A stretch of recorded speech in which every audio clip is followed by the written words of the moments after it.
Spirituality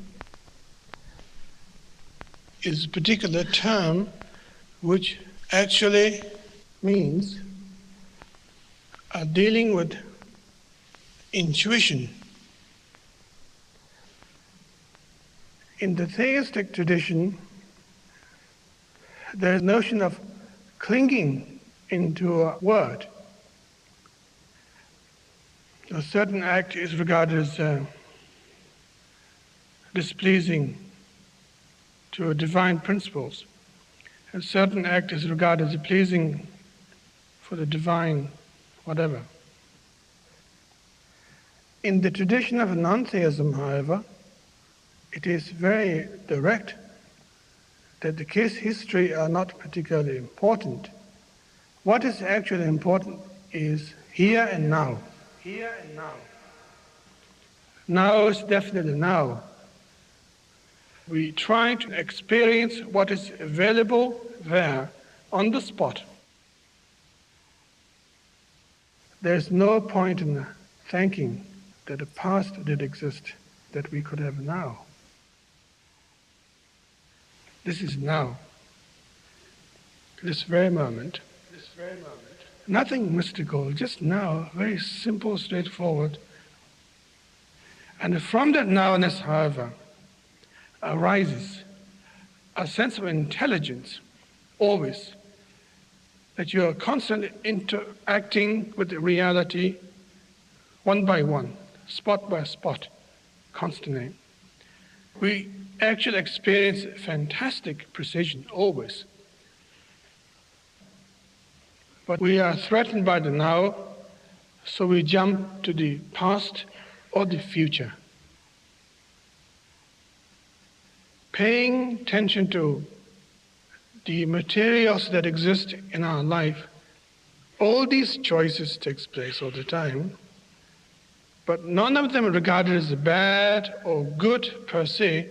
Everything we experience are unconditional experience. They don't come along with a label by saying this is regarded as bad, or this is good. But we experience them, but we don't actually pay heed to them properly. We don't actually regard that as that we are going somewhere. We regard that as a hassle, waiting to be dead. Waiting to be dead. Waiting to be dead. Waiting to be dead.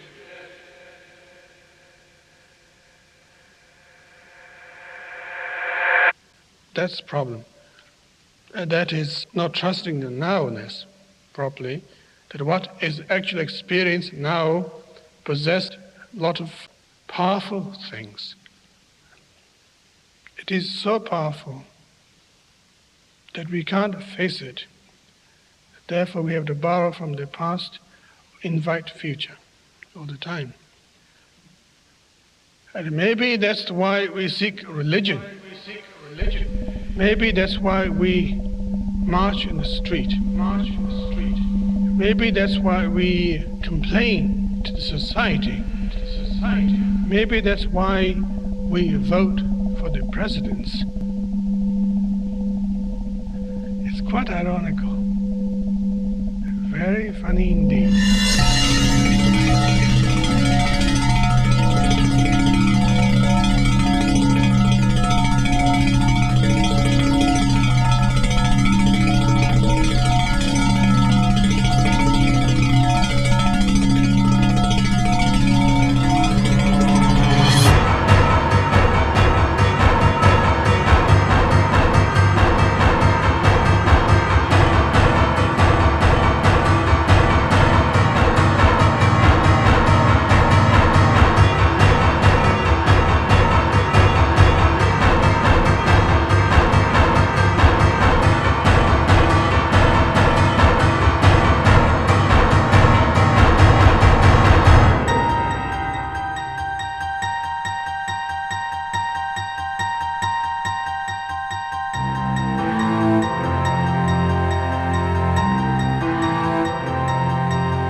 the more you begin to investigate what we think we understand, where we came from, what we think we're doing, the more you begin to see we've been lied to. We've been lied to by every institution. What makes you think for 1 minute that the religious institution is the only one that's never been touched? The religious institutions of this world are at the bottom of the dirt. The religious institutions in this world are put there by the same people who gave you your government, your corrupt education, who set up your international banking cartels. We have been misled away from the true and divine presence in the universe that men have called God. I don't know what God is, but I know what He isn't. And unless and until you are prepared to look at the whole truth, and wherever it may go, whoever it may lead to, the more you educate yourself, the more you understand where things come from, the more obvious things become, and you begin to see lies everywhere. You have to know the truth and seek the truth, and the truth will set you free.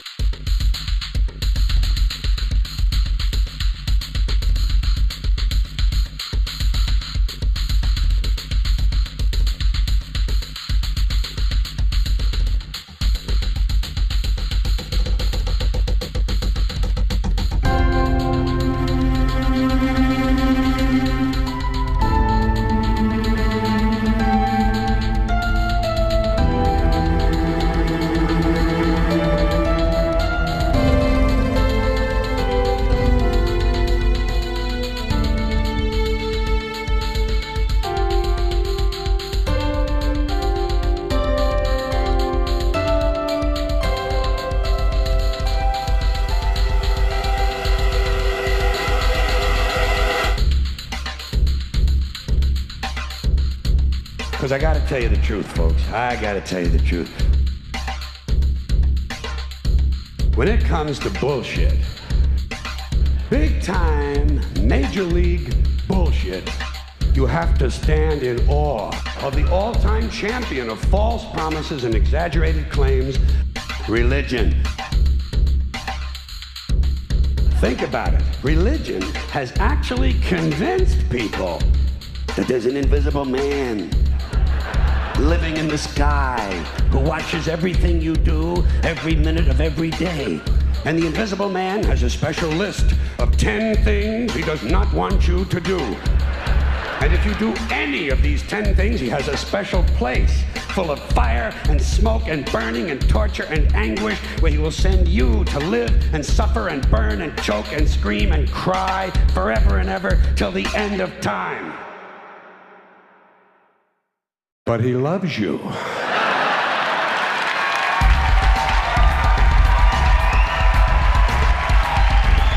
loves you.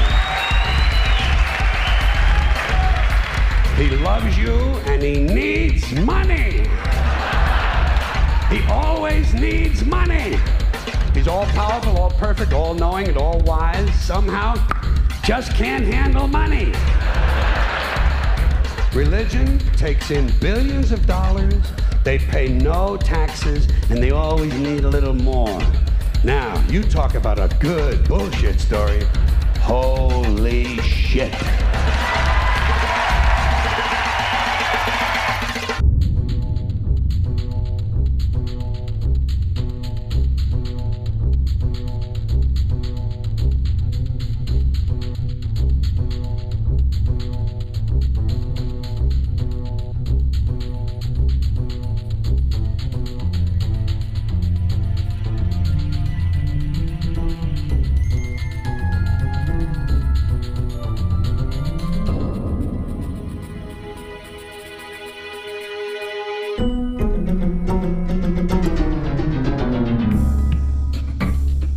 This is the sun.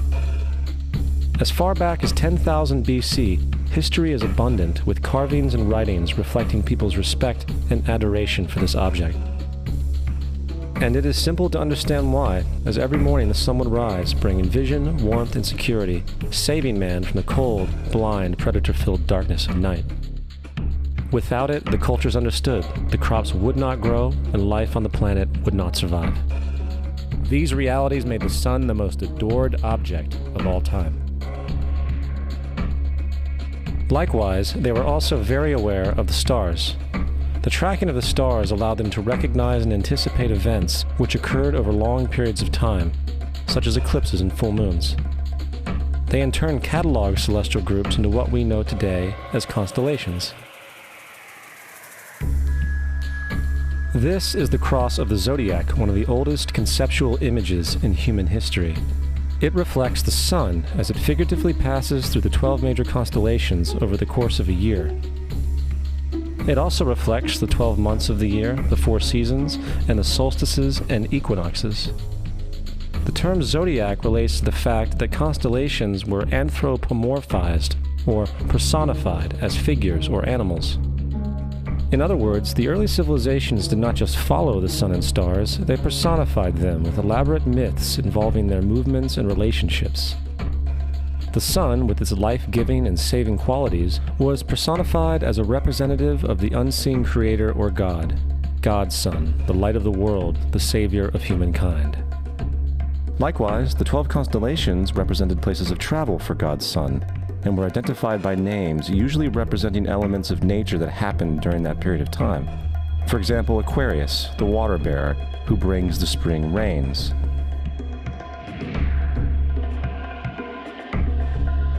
This is Horus. He is the sun god of Egypt of around 3000 BC. He is the sun, anthropomorphized, and his life is a series of allegorical myths involving the sun's movement in the sky. From the ancient hieroglyphics in Egypt, we know much about this solar messiah. For instance, Horus, being the sun or the light, had an enemy known as Set, and Set was the personification of the darkness or night. And, metaphorically speaking, every morning Horus would win the battle against Set, while in the evening Set would conquer Horus and send him into the underworld. It is important to note that dark versus light, or good versus evil, is one of the most ubiquitous mythological dualities ever known, and is still expressed on many levels to this day. Broadly speaking, the story of Horus is as follows. Horus was born on December 25th of the Virgin Isis Mary. His birth was accompanied by a star in the east, and upon his birth he was adored by 3 kings. At the age of 12, he was a prodigal child teacher, and at the age of 30, he was baptized by a figure known as Anup, and thus began his ministry. Horus had 12 disciples he traveled about with, performing miracles such as healing the sick and walking on water. Horus was known by many gestural names such as the Truth, the Light, God's Anointed Son, the Good Shepherd, the Lamb of God, and many others. After being betrayed by Typhon, Horus was crucified, buried for 3 days, and thus resurrected. These attributes of Horus, whether original or not, seem to permeate many cultures of the world, for many other gods are found to have the same general mythological structure. Attis of Phrygia, born of the Virgin Nana on December 25th, crucified, placed in a tomb, and after 3 days was resurrected.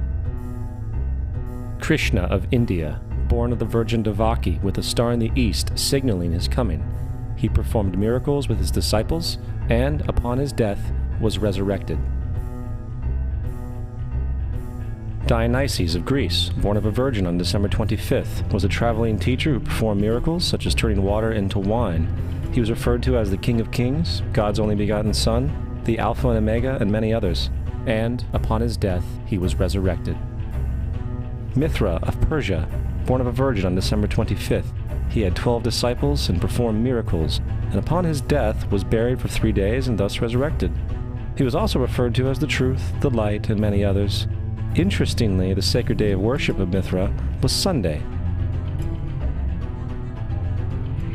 The fact of the matter is, there are numerous saviors from different periods from all over the world which subscribe to these general characteristics. The question remains, why these attributes? Why the virgin birth on December 25th? Why dead for 3 days in the inevitable resurrection? Why 12 disciples or followers? To find out, let's examine the most recent of the solar messiahs. Jesus Christ was born of the Virgin Mary on December 25th in Bethlehem. His birth was announced by a star in the east, which 3 kings or magi followed to locate and adorn the new Savior. He was a child teacher at 12, and at the age of 30 he was baptized by John the Baptist, and thus began his ministry. Jesus had 12 disciples, which he traveled about with, performing miracles such as healing the sick, walking on water, raising the dead. He was also known as the King of Kings, the Son of God, the Light of the World, the Alpha and Omega, the Lamb of God, and many, many others. After being betrayed by his disciple Judas and sold for 30 pieces of silver, he was crucified, placed in a tomb, and after 3 days was resurrected and ascended into heaven. First of all, the birth sequence is completely astrological. The star in the east is Sirius, the brightest star in the night sky, which, on December 24th, aligns with the 3 brightest stars in Orion's belt. These 3 bright stars in Orion's belt are called today what they were called in ancient times, the 3 kings. And the 3 kings and the brightest star, Sirius, all point to the place of the sunrise on December 25th. This is why the 3 kings follow the star in the east, in order to locate the sunrise, the birth of the sun.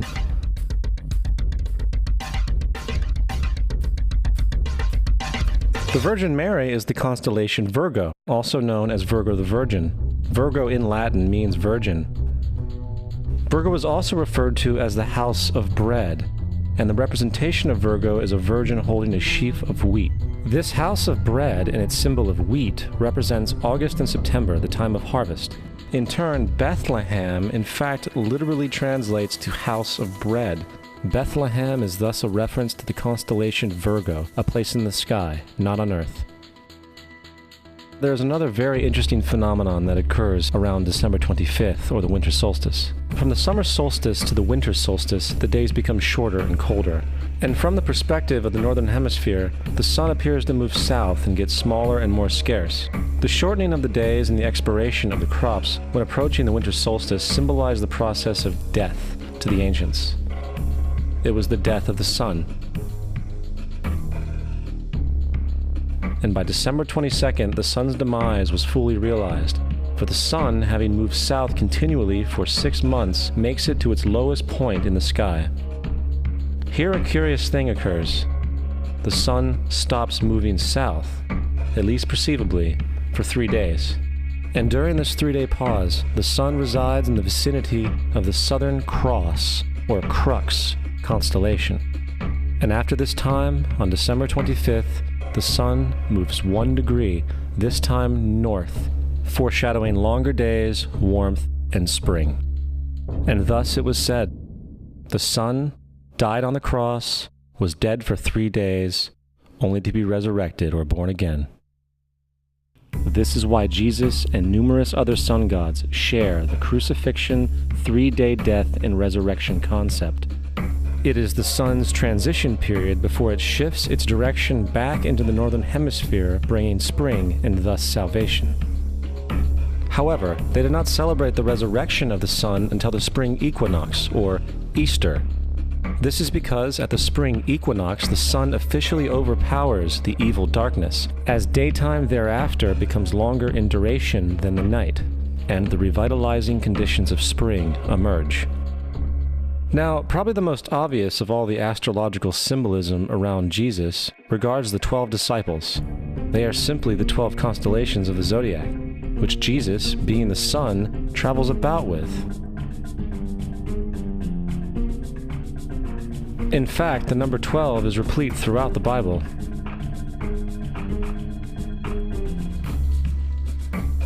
Coming back to the cross of the zodiac, the figurative life of the sun, this was not just an artistic expression or tool to track the sun's movement. It was also a pagan spiritual symbol, the shorthand of which looked like this. This is not a symbol of Christianity. It is a pagan adaptation of the cross of the zodiac.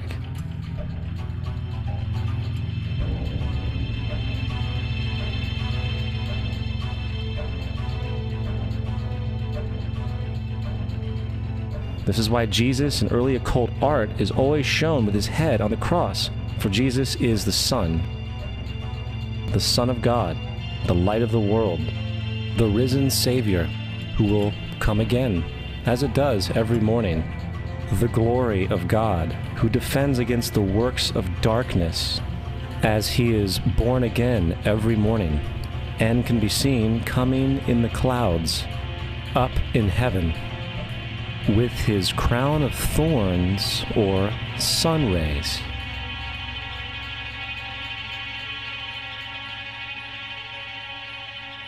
Now, of the many astronomical metaphors in the Bible, one of the most important has to do with the ages. Throughout the scriptures, there are numerous references to the age. In order to understand this, we need to be familiar with a phenomenon known as the precession of the equinoxes. The ancient Egyptians, along with cultures long before them, recognized that approximately every 2150 years, the sunrise on the morning of the spring equinox would occur in a different sign of the zodiac. This has to do with a slow, angular wobble that the Earth maintains as it rotates on its axis. It is called a precession because the constellations go backwards rather than through the normal yearly cycle. The amount of time it takes for the precession to go through all 12 signs is roughly 25,765 years. This is also called the Great Year, and ancient societies were very aware of this, and they referred to each 2150-year period as an age. From 4300 BC to 2150 BC, it was the age of Taurus, the bull. From 2150 BC to 1 AD, it was the age of Aries, the ram. And from 1 AD to 2150 AD, it is the age of Pisces, the age we are still in to this day. And in and around 2150, we will enter the new age, the age of Aquarius. Now, the Bible reflects, broadly speaking, a symbolic movement through 3 ages while foreshadowing a fourth. In the Old Testament, when Moses comes down Mount Sinai with the 10 Commandments, he is very upset to see his people worshiping a golden bull calf. In fact, he shattered the stone tablets and instructed his people to kill each other in order to purify themselves. Most biblical scholars will attribute this anger to the fact that the Israelites were worshiping a false idol or something to that effect. The reality is, the golden bull is Taurus the bull, and Moses represents the new age of Aries the ram. This is why Jews even today still blow the ram's horn. Moses represents the new age of Aries, and upon the new age, everyone must shed the old age. Other deities mark these transitions as well, such as Mithra, a pre-Christian god who kills the bull in the same symbology. Now Jesus is the figure who ushers in the age following Aries, the age of Pisces, or the 2 fish. Fish symbolism is very abundant in the New Testament. Jesus feeds 5,000 people with bread and 2 fish. When he begins his ministry walking along Galilee, he befriends 2 fishermen who follow him. And I think we have all seen the Jesus fish on the back of people's cars. Little do they know what it actually means. It is a pagan astrological symbolism for the sun's kingdom during the age of Pisces. Also, Jesus' assumed birth date is essentially the start of this age. At Luke 22:10, when Jesus is asked by his disciples where the last Passover would be, Jesus replies, "Behold, when ye are entered into the city, there shall a man meet you, bearing a pitcher of water. Follow him into the house where he entereth in." This scripture is by far one of the most revealing of all the astrological references. The man bearing the pitcher of water is Aquarius, the water bearer, who is always pictured as a man pouring out a pitcher of water. He represents the age after Pisces, and when the sun, God's Son, leaves the age of Pisces, Jesus, it will go into the house of Aquarius, as Aquarius follows Pisces in the precession of the equinoxes. All Jesus is saying is that after the age of Pisces will come the age of Aquarius.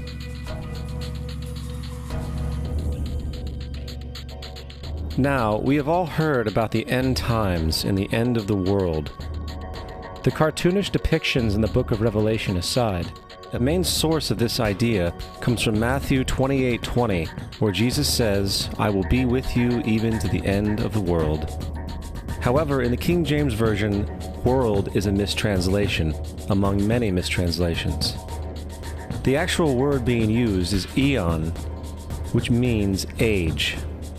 I will be with you even to the end of the age, which is true, as Jesus' solar Piscean personification will end when the sun enters the age of Aquarius. The entire concept of end times and the end of the world is a misinterpreted astrological allegory. Let's tell that to the approximately 100 million people in America who believe the end of the world is coming.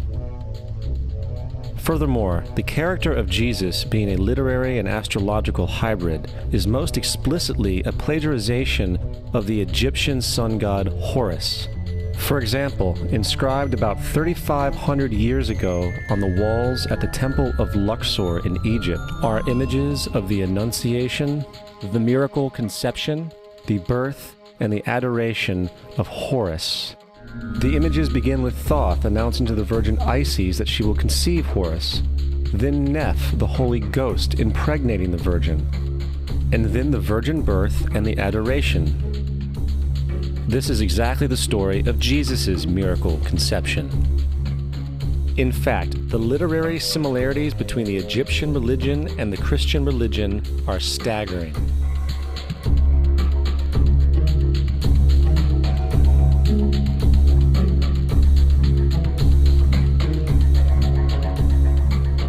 And the plagiarism is continuous. The story of Noah and Noah's Ark is taken directly from tradition.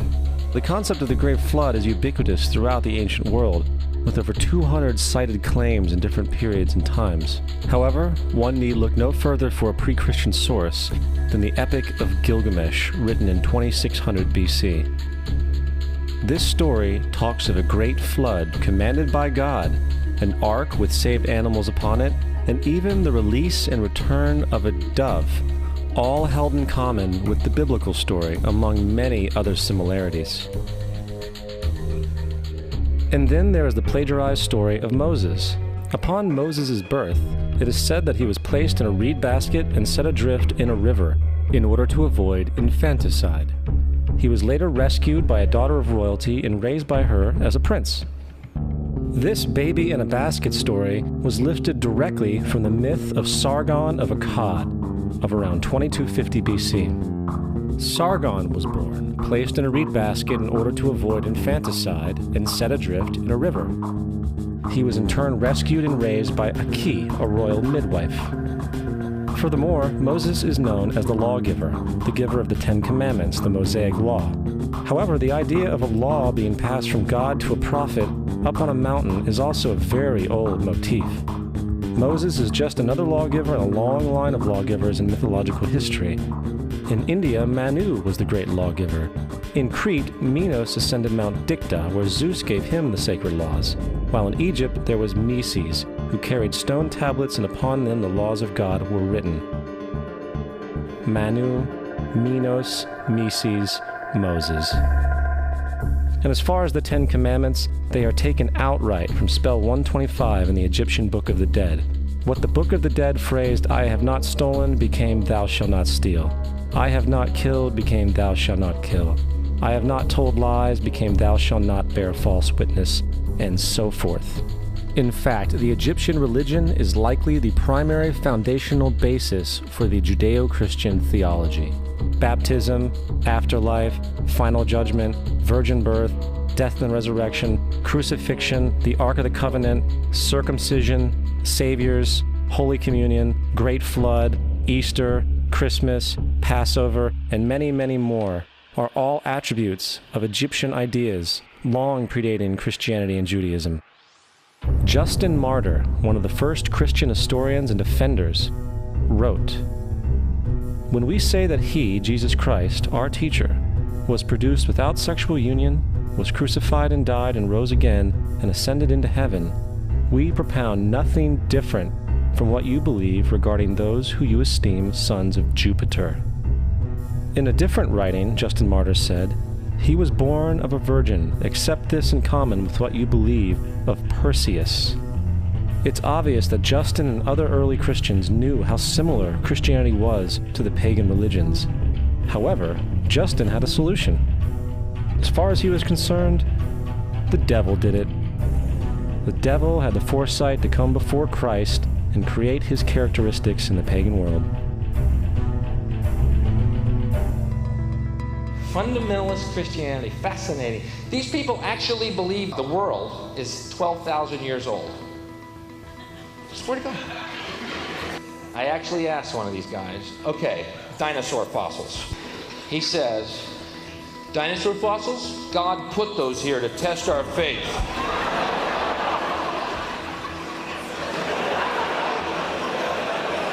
I think God put you here to test my faith, dude.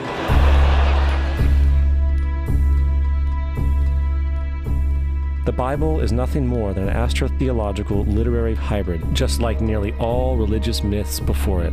In fact, the aspect of transference of one character's attributes to a new character can be found within the book itself. In the Old Testament, there is the story of Joseph. Joseph was a prototype for Jesus. Joseph was born of a miracle birth. Jesus was born of a miracle birth. Joseph was of 12 brothers. Jesus had 12 disciples. Joseph was sold for 20 pieces of silver. Jesus was sold for 30 pieces of silver. Brother Judah suggests the sale of Joseph. Disciple Judas suggests the sale of Jesus. Joseph began his work at the age of 30. Jesus began his work at the age of 30. The parallels go on and on. Furthermore, is there any non-biblical historical evidence of any person living with the name Jesus, the son of Mary, who traveled about with 12 followers, healing people and the like? There are numerous historians who lived in and around the Mediterranean, either during or soon after the assumed life of Jesus. How many of these historians document this figure? Not one. However, to be fair, that doesn't mean defenders of the historical Jesus haven't claimed the contrary. 4 historians are typically referenced to justify Jesus' existence. Pliny the Younger, Suetonius, and Tacitus are the first 3. Each one of their entries consists of only a few sentences at best, and only refer to Christus or the Christ, which in fact is not a name but a title. It means the Anointed One. The 4th source is Josephus, and this source has been proven to be a forgery for hundreds of years. Sadly, it is still cited as truth. You would think that a guy who rose from the dead and ascended into heaven for all eyes to see and performed the wealth of miracles acclaimed to him would have made it into the historical record. It didn't, because once the evidence is weighed, there are very high odds that the figure known as Jesus did not even exist.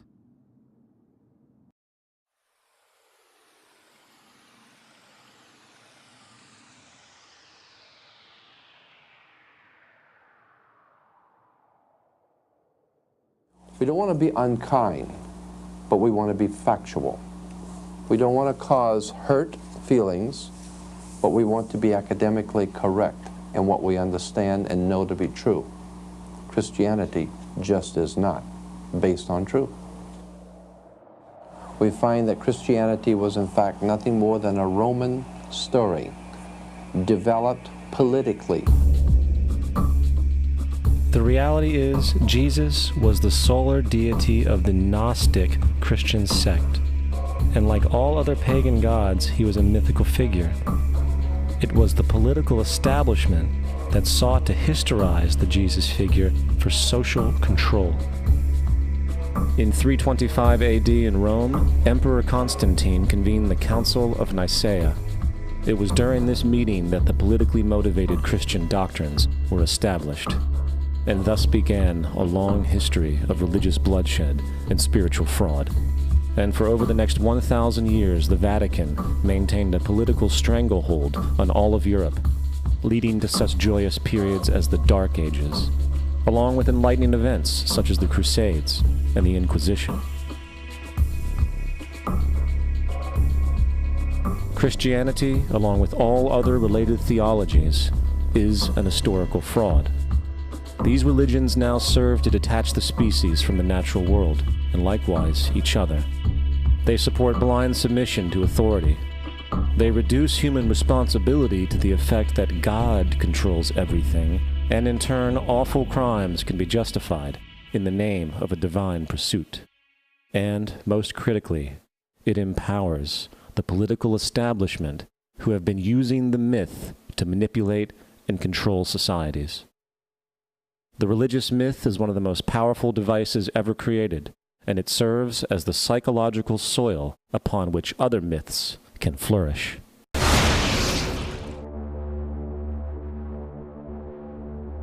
A myth is an idea that, while widely believed, is false.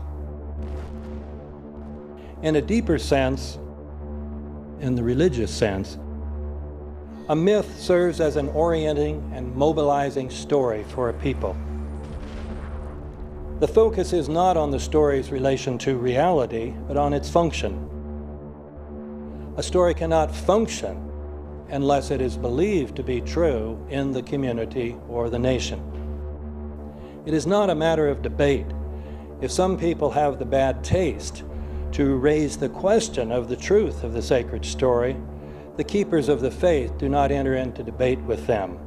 They ignore them or denounce them as blasphemers. It is wrong, blasphemous, and sinful for you to suggest, imply, or help other people come to the conclusion that the U.S. government killed 3,000 of its own citizens.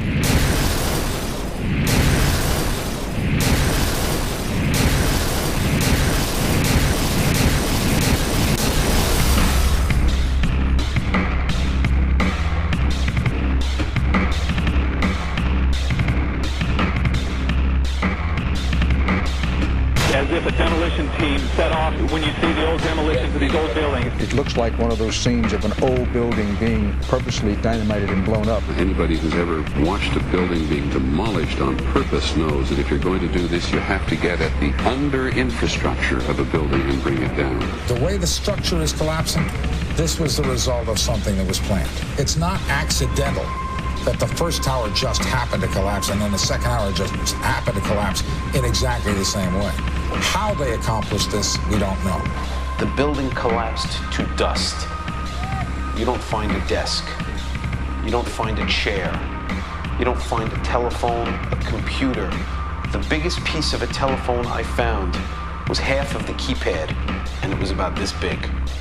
What happened to the concrete? The concrete was pulverized from river to river. There was dust, powder, 2-3 inches thick. The concrete was just pulverized. In addition to those pictures we've all seen too much on television before, when a building was deliberately destroyed by well-placed dynamite to knock it down. If they had detonated, they were planned to take down a building. Boom, boom, boom, boom, boom. I heard a second explosion. There was a heavy-duty explosion. Then there was some secondary explosions and then subsequent collapses. An explosion blew and it knocked everybody over. To me, it sounded like an explosion. It sounded like gunfire. Bang, bang, bang, bang, bang. And then all of a sudden, 3 big explosions. We heard a big explosion coming down. And then the entire top of the building just blew up. We saw some kind of explosion. By the force of the explosions. Big explosion. Blew us back into the 8th floor. Then we get to the lobby. This is a big explosion. The lobby looked as though a bomb had exploded there. A huge explosion now raining debris. It's been a huge explosion. Huge explosion that we all heard and felt. We just witnessed some kind of follow-up explosion. We heard a very loud blast explosion. A secondary explosion at Tower 1 camp. That is another bomb going off. He thinks that there were actually devices that were planted in the building. Planted in the building.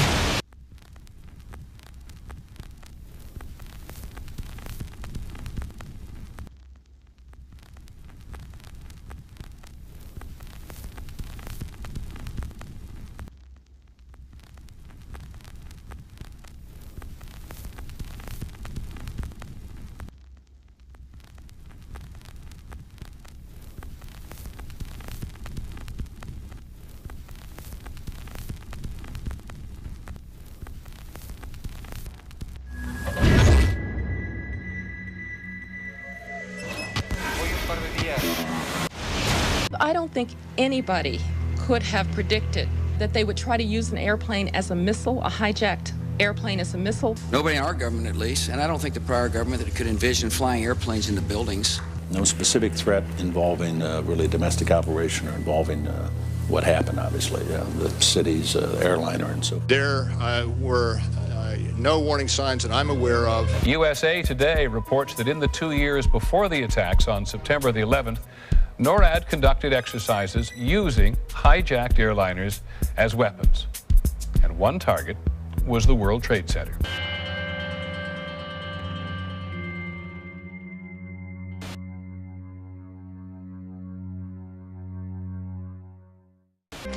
In confidential documents from the Philippines obtained by CNN, the plan was clear.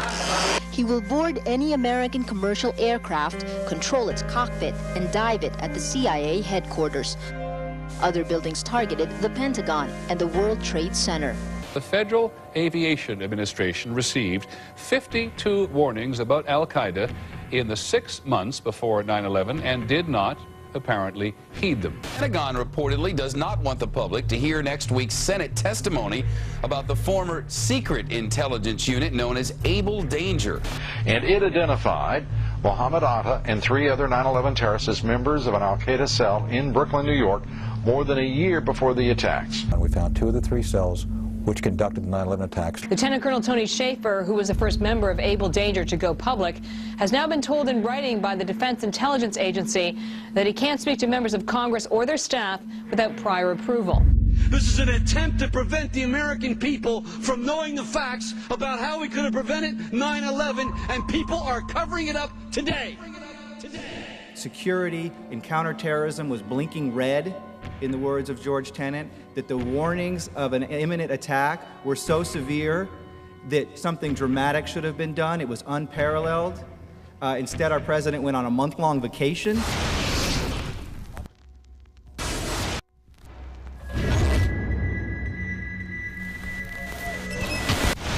The head of Pakistani intelligence at the ISI, Mahmoud Ahmed, requested Omar Sheikh to wire $100,000 to Mohammed Atta, who was the lead hijacker. Hijacker Mohammed Atta received wire transfers via Pakistan. The man sending the money to Atta is believed to be Ahmed Umar Saeed Sheikh. Omar Sheikh admitted he was supported by the Pakistan government's intelligence service, the ISI.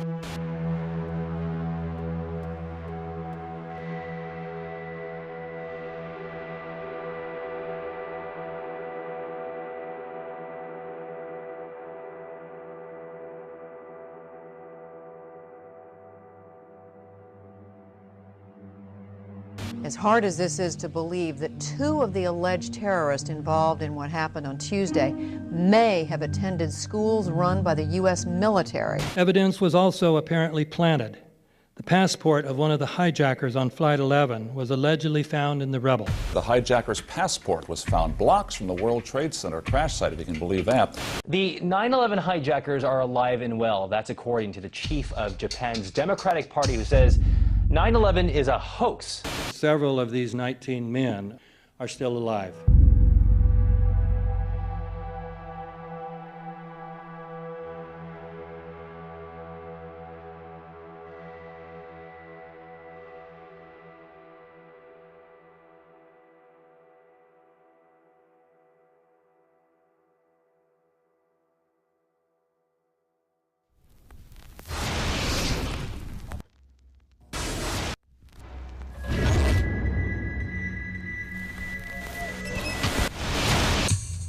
Of course we're after Saddam Hussein, bin Laden. He's In the early 1980s, bin Laden worked with operatives from U.S. intelligence, the Pakistani military, and Arab states.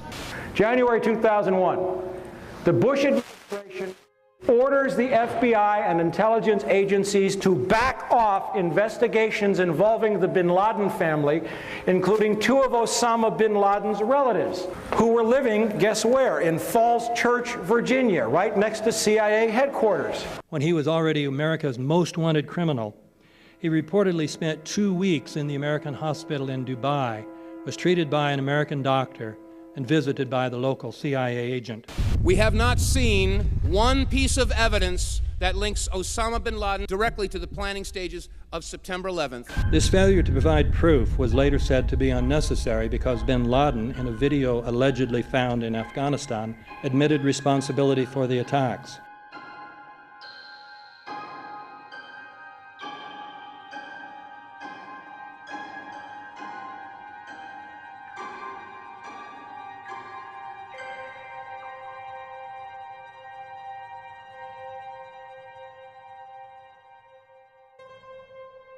In 1976, Osama's older brother Salim bin Laden hired a man in Texas by the name of Jim Bath to handle all the investments in the United States for the bin Laden family.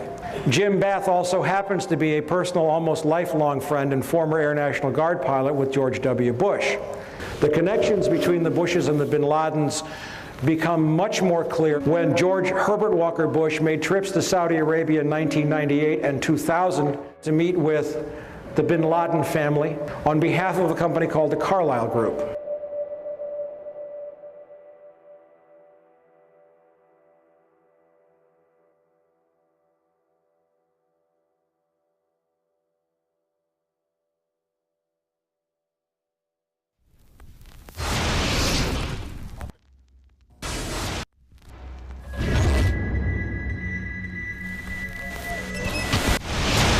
How could anyone fly a 60-ton, 125-foot wide, 44-foot tall plane through this obstacle course? The aircraft, before striking the Pentagon, reportedly executed a 270-degree downward spiral, and yet Hani Hanjour was known as a terrible pilot who could not safely fly even a small plane.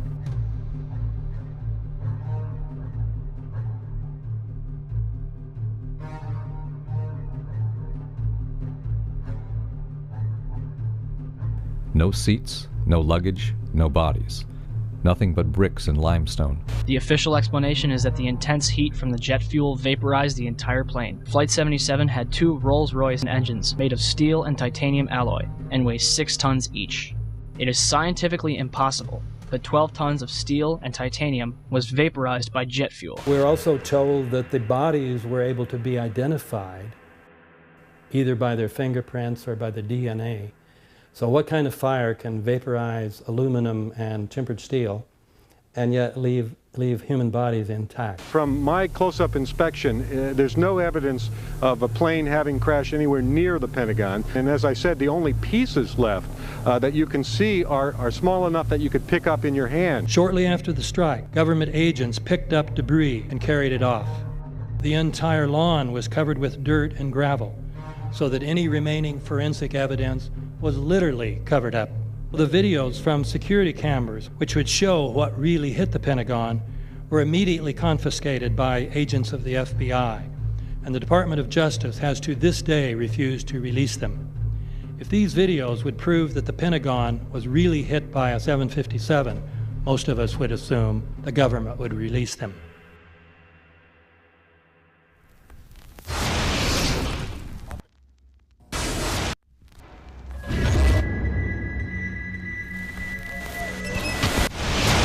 It looks like there's nothing there except for a hole in the ground. Basically, that's right. The only thing you could see from where we were was a big gouge in the earth and some broken trees. We could see some people walking around in the area, but from where we could see, there wasn't much left. Any large pieces of debris at all? No, there was nothing that you could distinguish that a plane had crashed there.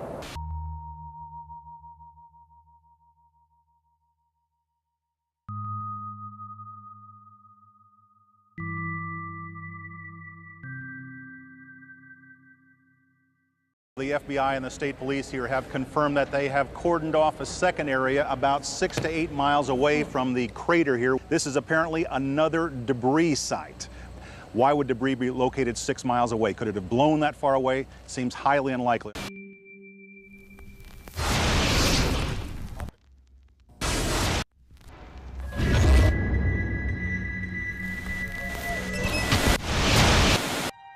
Pancake theory. according to which the fires, while not melting the steel, heated it up sufficiently to cause the floors weakened by the airplane strikes to break loose from the steel columns, and this started a chain reaction. So you would expect then from that theory, which is the official theory, to see a whole stack of floors piled up on top of each other and then a spindle of core columns standing too. The core of each of the twin towers consisted of 47 massive steel columns. If the floors had broken loose from them, these columns would have still been sticking up into the air 1,000 feet. The plane did not cut all those core columns. We designed the buildings to take the impact of the Boeing 707 hitting the building at any location. The building probably could sustain multiple impacts of jetliners. That the plane flew straight into the building. Through him, right. Yeah. So you're saying that the building was actually designed to cope with a hole like that and still survive? Yeah, it was. If you had dropped, say, a billiard ball from the top of the World Trade Center, 110 floors up there, it would have taken 8 to 10 seconds to hit the ground, encountering no resistance whatsoever. The Twin Towers came down in nearly free fall speed. 200,000 tons of steel shatters and explodes outwards over 500 feet. This means that floors shattered at an average rate of about 10 floors per second. There is no scenario for a pancake effect of buildings falling that allows them to fall at the rate of free fall. Now what can do that? What can move mass out of the way? Explosives.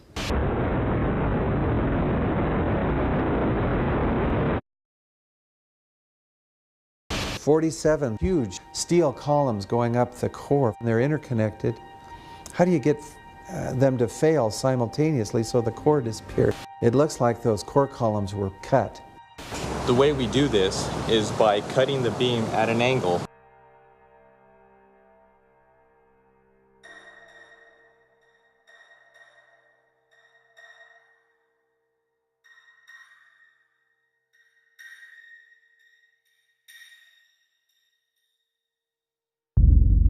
I started looking at the molten metal.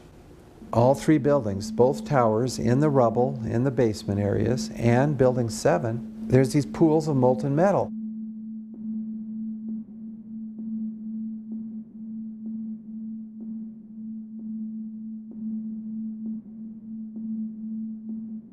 You get down below and you'd see molten steel running down the channel rails.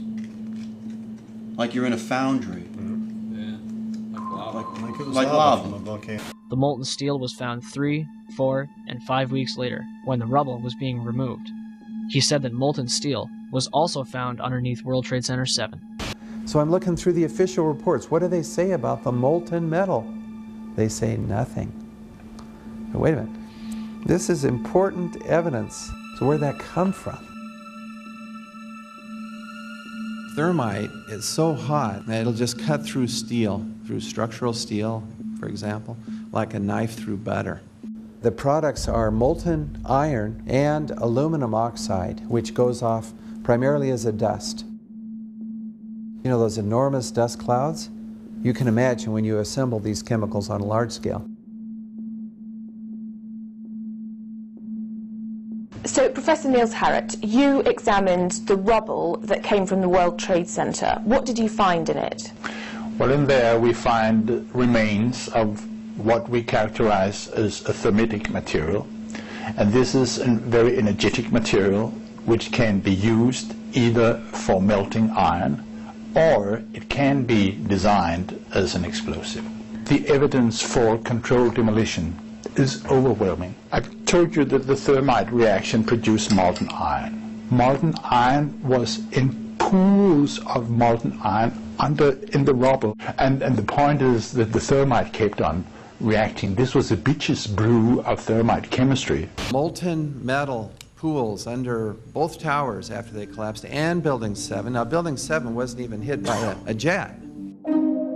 Part of the problem is that most people simply don't know much about Building 7 due to the extraordinary secrecy surrounding this collapse. And this was a 47-story skyscraper. This building fell at 5:25. It was not hit by a plane.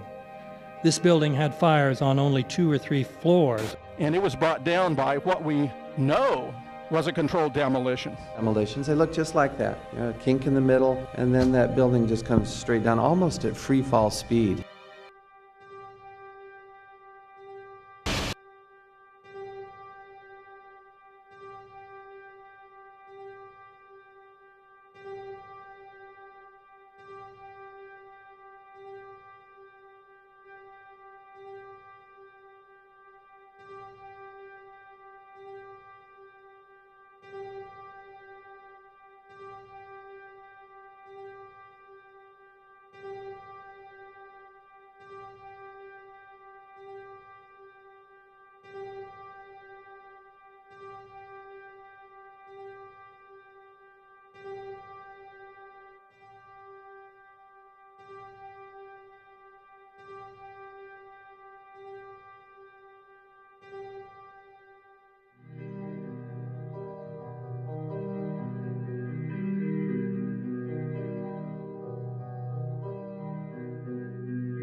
Our office was on the B1 level. As I was talking to a supervisor at 8:46, and all of a sudden we hear, boom!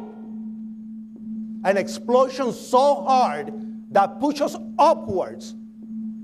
And it came from the basement between the B2 level and the B3 level.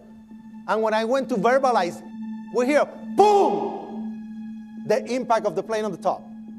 It would appear, Jim, as if there's more smoke coming from the ground. I was down in the basement, came down, all of a sudden the elevator blew up. And as we were coming out, we passed the lobby, there was no lobby. So I believe the bomb hit the lobby first, and a couple of seconds in the first plane hit. As I'm walking by the main freight corridor building, in the corridor, that's when I got blown. I mean, the impact of the explosion threw me to the floor, and that's when everything started happening. All of a sudden, a big impact happened again, and all the ceiling tile was falling down, the light fixtures were falling. You know, you got to go clear across the whole from 1 to 2 World Trade Center. And then all of a sudden, it happened all over again. Something else hit us to the floor. Right in the basement, you felt it. Walls were caving in, everything that was going on. I mean, I know of people that got killed in the basement. I know of people that got broken legs in the basement. People that got reconstructive surgery because the walls hit them in the face.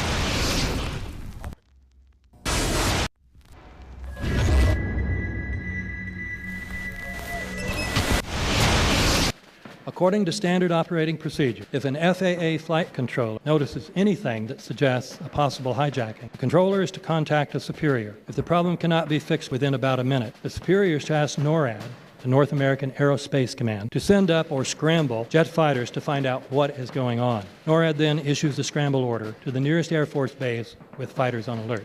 But although interceptions usually occur within 10 or so minutes, in this case, 80 or so minutes had elapsed before fighters were even airborne. It's a mind-bending anomaly. Not a single U.S. Air Force interceptor turns a wheel until it's too late.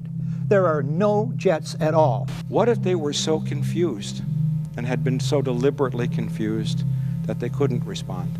The reason that they didn't know where to go was because a number of conflicting and overlapping war game exercises were taking place. It involved the insertion of false radar blips onto radar screens in the Northeast Air Defense Sector. Center Team U, we have a problem here. We have a hijacked aircraft headed towards New York. We need someone to scramble some F-16s or something up there to help us out. Is this real world or exercise? Is this real world or exercise?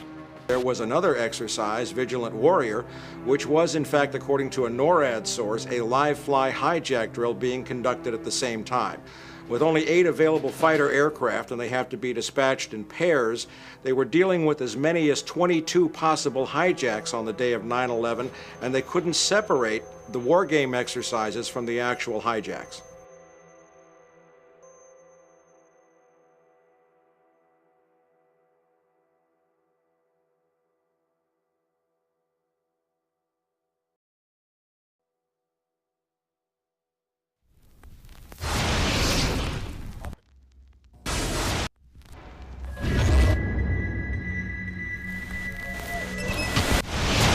Page 172.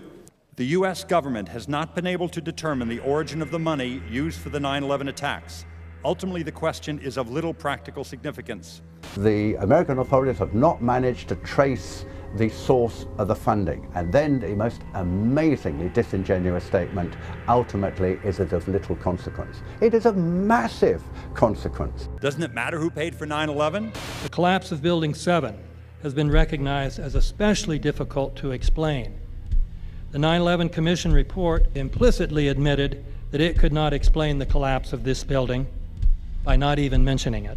President, why are you and the Vice President insisting on appearing together before the 9/11 Commission? Because the 9/11 Commission wants to ask us questions. That's why we're meeting, and I look forward to meeting with them and answering their questions. Why you're appearing together rather than separately, which was their request? Because it's a good chance for both of us to answer questions that the 9/11 Commission is looking forward to asking us, and I'm looking forward to answering them. Let's see. Do you think they should be able to stand up and speak their own words? They should go under oath. They should be, yeah. In public.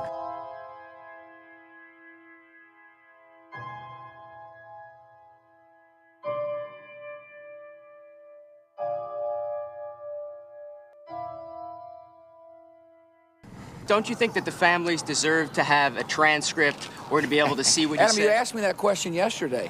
For an I answer got the today. same answer, yeah.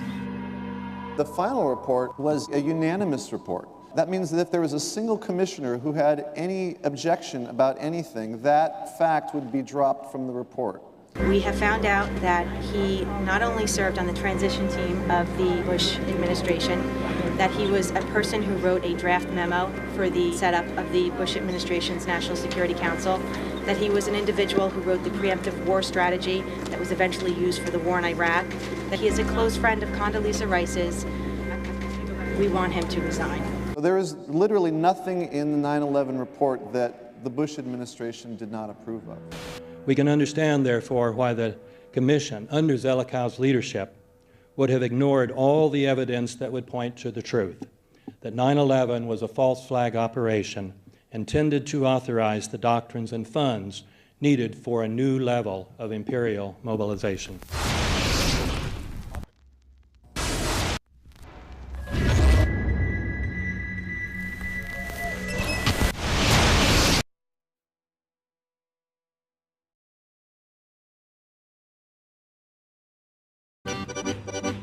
Armed with knives, armed with chemical, biological, nuclear weapons. Fanatics, terrorists, September 11th. September 11th, killers, September 11th, terrorists. Terrorists of Al-Qaeda, terrorists, nuclear weapons, terrorists. 9/11, terror, terrorist, evil. September 11th, September 11th. The terrorists, war and danger. September 11th, terrorism, global terrorism, terrorism, terrorists. Terrorists, terrorists, terrorists, terrorists, the terror. Terrorists, terrorist, terrorism. September 11th, global terrorism, terrorist, terrorism. September 11th, world terrorism, terrorism. September 11th, global terrorism. September the 11th, terror. Weapons of mass destruction. September the 11th, September the 11th, terrorists. The evil terrorists, no. Terrorism. The words are hypnotically repeated. Terrorism, terrorist, terrorist threat, and of course, believed to be linked to Al-Qaeda. But it's the so-called war on terrorism that's in our faces practically 24/7 as the inescapable focus of our existence. One day, our grandchildren will look back on this time and ask, how was the war on terror won? The entire U.S. ruling class, ruling elite, comes to see terrorism as the preferred means, indeed the only means, to provide social cohesion, to provide an enemy image for the society to keep it together. According to neocon theory from Carl Schmitt, you have to have an enemy image in order to have a society. It's a very dangerous thing because now it means that the entire social order, the political parties, intellectual life, politics in general, all based on a monstrous myth. Monstrous myth.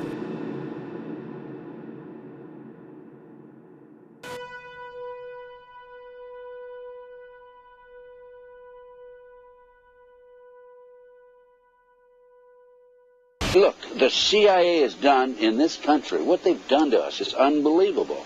Look at the terrorist acts that have occurred. The CIA behind most, if not all of them. We had the Marine barracks. We had our embassy in Kenya. We had Pan Am 103. We had the USS Cole. We had Oklahoma City. We had the World Trade Center in 1993. That helped the terrorists blow up the World Trade Center the first time. They built the bomb. They got the driver's license. The informant, the FBI informant, a fellow named Salam, a 43-year-old former Egyptian army officer, he was given the assignment to put the bomb together. And he went to his supervisor, his FBI supervisor, and said, we're going to put a dummy bomb in here, right? And the FBI supervisor said, no, we're going to put a real bomb. FBI agents might have been able to prevent last February's deadly explosion at New York's World Trade Center. They discussed secretly substituting harmless powder for the explosives, but they didn't, according to the FBI's own informant, Imad Salem. Unbeknownst to the FBI at the time, Salem recorded many of his conversations with his handlers. Unfortunately for them, there were only 6 people killed, not enough to pass the legislation. So what happened is 2 years later, April 19, 1995, down comes Oklahoma City Murrah building, 168 people killed. 1 year later, the anti-terrorism legislation that takes away many of our constitutional rights and civil liberties is passed.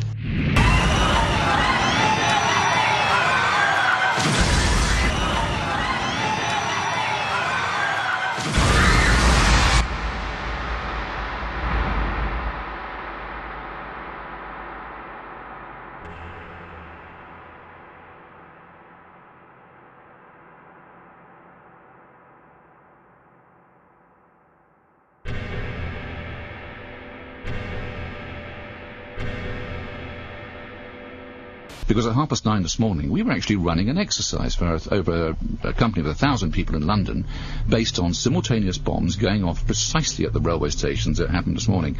So I still have the hairs on the back of my neck standing upright. To get this quite straight, you were running an exercise to see how you would cope with this, and it happened while you were running the exercise? Precisely.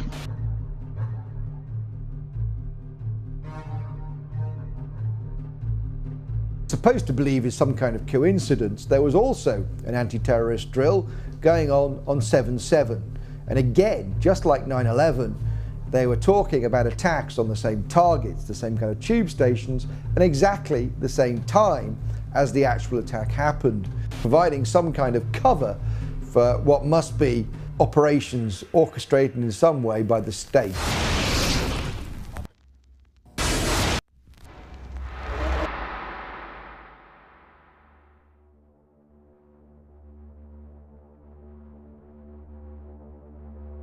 I am absolutely appalled at how much people in this country do not think. We are given to understand that a guy out there up in the mountains financed the most elaborate attack on this country. Do you think some people in a cave, were able to have NORAD stand down? Do you think that people in a cave were able to have all of this happen? And when I think about how many Americans were killed in New York City, and believing as I do that this thing was a setup job, this is a textbook operation that Nazis used, and they've used it over and over again. America has been suckered in one more time. I don't have to tell you things are bad. Everybody knows things are bad. The dollar buys a nickel's worth. Banks are going bust. Shopkeepers keep a gun under the counter. Punks are running wild in the street, and there's nobody anywhere who seems to know what to do, and there's no end to it. We know the air is unfit to breathe, and our food is unfit to eat. We sit watching our TVs while some local newscaster tells us that today we had 15 homicides and 63 violent crimes, as if that's the way it's supposed to be. We know things are bad, worse than bad. They're crazy. It's like everything everywhere is going crazy, so we don't go out anymore. We sit in the house, and slowly the world we're living in is getting smaller, and all we say is, please, at least leave us alone in our living rooms. Let me have my toaster and my TV and my steel-belted radios, and I won't say anything. Just leave us alone. Well, I'm not going to leave you alone. I want you to get mad.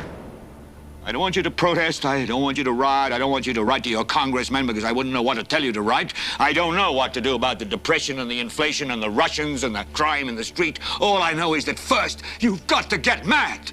You've got to say, I'm a human being. God damn it. My life has value.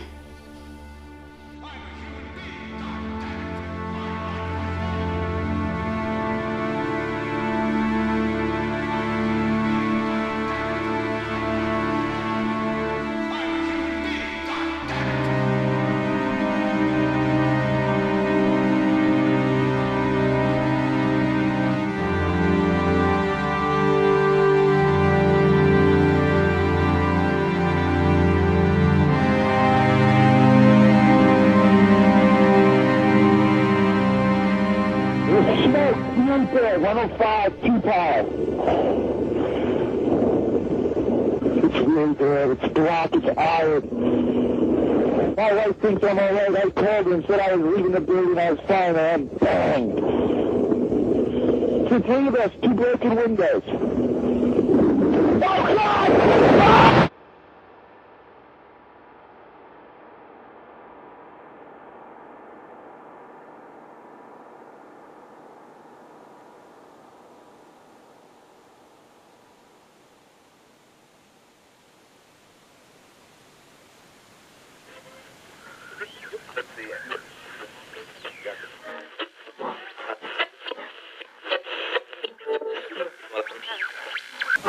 When hostilities commenced in Europe in 1939, it was realized that the American people had no intention of entering the war.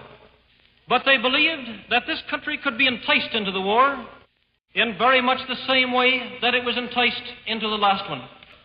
They planned, first, to prepare the United States for foreign war under the guise of American defense. Second, to involve us in the war, step by step, without our realization. Third, to create a series of incidents which would force us into the actual conflict. These plans were, of course, to be covered and assisted by the full power of their propaganda. Our theaters soon became filled with plays portraying the glory of war. Newsreels lost all semblance of objectivity, and they have used the war to justify the restriction of congressional power and the assumption of dictatorial procedures on the part of the President and his appointees. A fear campaign was inaugurated. We cannot allow the natural passions and prejudices of other peoples to lead our country to destruction.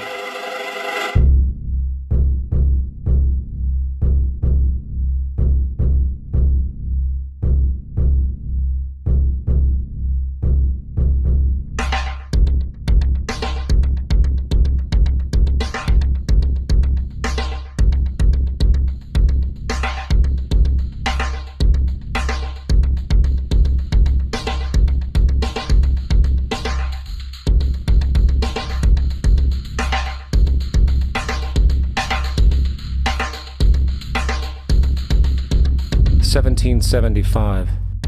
The American Revolutionary War began as the American colonies sought to detach from England and its oppressive monarchy. Though many reasons are cited for the revolution, one in particular sticks out as a prime cause: that King George III of England outlawed the interest-free, independent currency the colonies were producing themselves, in turn forcing them to borrow money from the Central Bank of England, immediately creating economic hardship and despair. In the words of Peter Cooper, former vice president of the New York Board of Currency, after Franklin had explained to the British government as the real cause of prosperity, they immediately passed laws forbidding the payment of taxes in that money. This produced such great inconvenience and misery to the people that it was the principal cause of the Revolution. In 1783, America won its independence from England. However, its battle against the central bank concept and the corrupt, power-hungry mentality associated with it had just begun. So what is a central bank? A central bank is an institution that issues and regulates the currency of an entire nation. Based on historical precedent, the typical powers inherent in central banking practice include the control of interest rates and the expansion and contraction of the money supply itself. Now, the central bank does not simply issue money to the government, it loans it to them with interest. Then, through the mechanisms of increasing and decreasing the supply of money, the central bank essentially regulates the value of the currency issued. It is critical to understand that the entire structure of this system could only produce one thing in the long run: debt. It doesn't take a lot of ingenuity to figure this scam out. For every single dollar produced by both the central bank and its regulated commercial banks is loaned at interest. That means every dollar produced is actually the dollar plus a certain percentage of debt based on that dollar. And since the banking system has the monopoly of the production of the currency, and they loan each dollar out with an immediate debt attached to it, where does the money to pay for the debt come from? It can only come from the banks again, which means the banking system has to perpetually increase its money supply to temporarily cover the outstanding debt created, which, in turn, since that new money is loaned out at interest as well, creates even more debt. The end result of this system is essentially slavery, for it is technically impossible for the government and thus the public to ever come out of the self-generating debt.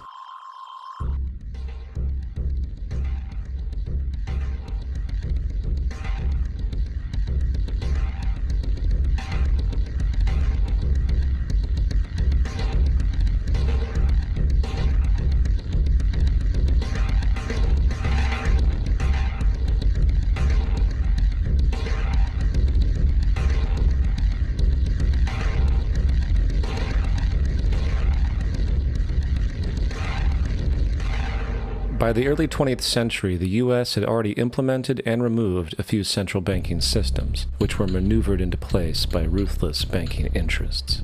At this time, the dominant families in the banking and business world were the Rockefellers, the Morgans, the Warburgs, the Rothschilds. And in the early 1900s, they sought to push, once again, legislation to create another central bank. However, they knew the government and public were very weary of such an institution, so they needed to create an incident to affect public opinion. So J.P. Morgan, publicly considered a financial luminary at the time, exploited his mass influence by reportedly creating rumors that prominent banks in New York were insolvent or bankrupt. Morgan knew this would trigger mass hysteria and a systemic crisis, and it did. The public, in fear of losing their deposits, immediately began mass withdrawals. Consequently, the banks were forced to call in their loans, causing the recipients to sell their property, and thus a spiral of bankruptcies, repossessions, and turmoil emerged. Putting the pieces together years later, Congressman Charles Lindbergh wrote, "The King bankers put in motion in 1907 a great scheme. They had gambled and speculated on Wall Street until so many watered stocks and bonds had been manufactured. The King bankers knew the condition and informed the favorite of their friends what was to come. There was to be a panic in the fall of 1907, and it would be advertised as the result of our bad banking and currency laws." The Panic of 1907 led to a congressional investigation headed by Senator Nelson Aldrich, who had intimate ties to the financial powers and later became part of the Rockefeller family through marriage. The commission led by Aldrich recommended a central bank should be implemented so a panic like 1907 could never happen again. This was the spark that the bankers needed to initiate their plan. And in 1910, a secret meeting was held at a J.P. Morgan estate on Jekyll Island off the coast of Georgia. It was there that the central banking bill called the Federal Reserve Act was written. This legislation was written by bankers, not lawmakers. This meeting was so secretive, so concealed from government and public knowledge, that most of the figures who attended disguised their names when en route to the island. And after this bill was constructed, it was then handed over to their political frontman, Senator Nelson Aldrich, to push through Congress. And in 1913, with heavy political sponsorship by the bankers, Woodrow Wilson became president, having already agreed to sign the Federal Reserve Act in exchange for campaign support. And a few days before Christmas, when much of Congress was at home with their families, the Federal Reserve Act was voted in, and Wilson in turn made it law. The night before its passage, Congressman Charles Lindbergh pleaded, "This act establishes the most gigantic trust on earth. When the president signs this act, the invisible government by the money power will be legalized." Now, the public was told that the Federal Reserve System was an economic stabilizer, and inflation and economic crises were a thing of the past. Well, as history has shown, nothing was further from the truth. The fact is, the bankers now had a streamlined machine for economic manipulation. It's alive! It's alive! It's alive! For example, from 1914 to 1919, the Fed substantially increased the money supply, resulting in extensive loans to small banks and the public. Then, in 1920, the Fed deliberately contracted credit in an extreme way, thus resulting in banks having to call in large numbers of loans, and, just like 1907, bank runs, bankruptcy, and systemic collapse occurred. Numerous competitive banks outside of the Federal Reserve System collapsed, further consolidating the monopoly of the money trust cartel. Privy to this scheme, Congressman Lindbergh pronounced, "Under the Federal Reserve Act, panics are scientifically created. The present panic is the first scientifically created one, worked out as we figure a mathematical equation." However, the Panic of 1920 was just a warm-up. From 1921 to 1929, the Fed again increased the money supply, resulting once again in extensive loans to the public and banks.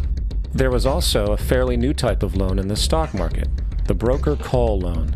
Very simply, this loan allowed an investor to put down only a fraction of the stock's value, with the rest being loaned from the broker. This method was very popular in the roaring 1920s as everyone seemed to be making money in the market. However, there was a catch to this loan. It could be called in at any time and had to be paid within 24 hours, and the typical result was the selling of the stock purchased with that loan.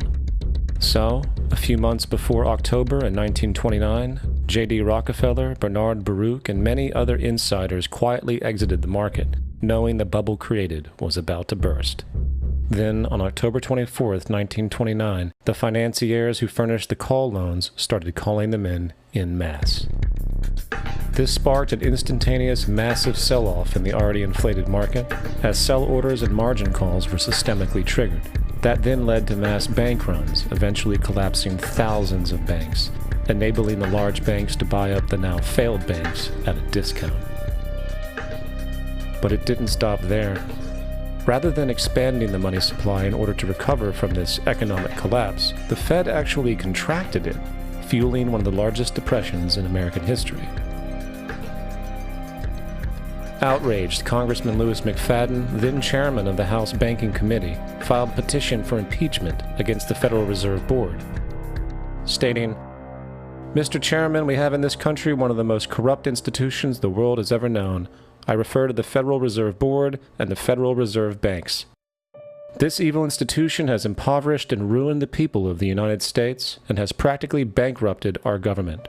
It has done this through the defects of the law under which it operates, through the maladministration of that law by the Federal Reserve Board, and through the corrupt practices of the moneyed vultures who control it." Now, having reduced the society to squalor, it was then decided that the gold standard should be removed. In order to do this, they needed to acquire the remaining gold in the system. So, under the pretense of helping to end the Depression, came the 1933 gold seizure. Under the threat of imprisonment for 10 years, everyone in America was required to turn in all gold bullion to the Treasury, essentially robbing the public of what little wealth they had left. And at the end of 1933, the gold standard was abolished. If you look at a dollar bill before 1933, it says it is redeemable in gold. If you look at the dollar bill today, it says it is legal tender, which means it is backed by absolutely nothing. The only thing that gives our money value is the public faith and how much of it is in circulation. Therefore, the power to regulate the money supply is also the power to regulate its value, which is also the power to manipulate and control entire economies.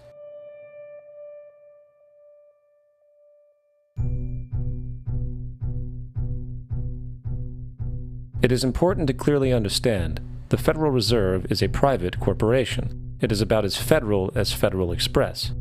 It makes its own policies and is under little regulation by the U.S. government.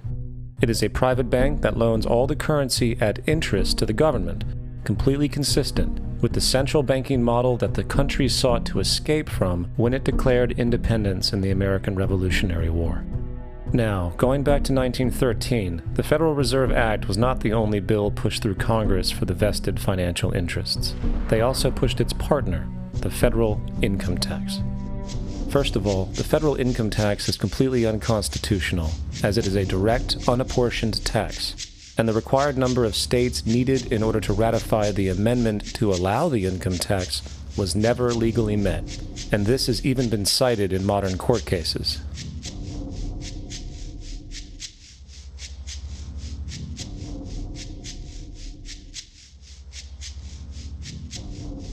Second, at the present day, roughly 25% of the average worker's income is taken from them via this tax. That means you work 3 months out of the year to fulfill this tax obligation. And where does that money go? According to the Grace Commission report of the 1980s, 100% of what is collected is absorbed solely by interest on the federal debt and by federal government contributions to transfer payments. In other words, all individual income tax revenues are gone before 1 nickel is spent on the services which taxpayers expect from their government. Today, the money Americans make working 3 months out of the year goes almost entirely to the interest fees charged for the debt-based fiat currency. The fact is, the federal income tax exists to feed the Federal Reserve federal government money machine, making sure the interest payments are always there. And third, even with the government claim as to the legality of the income tax, there is still evidently no statute, no law in existence that requires you to pay this tax.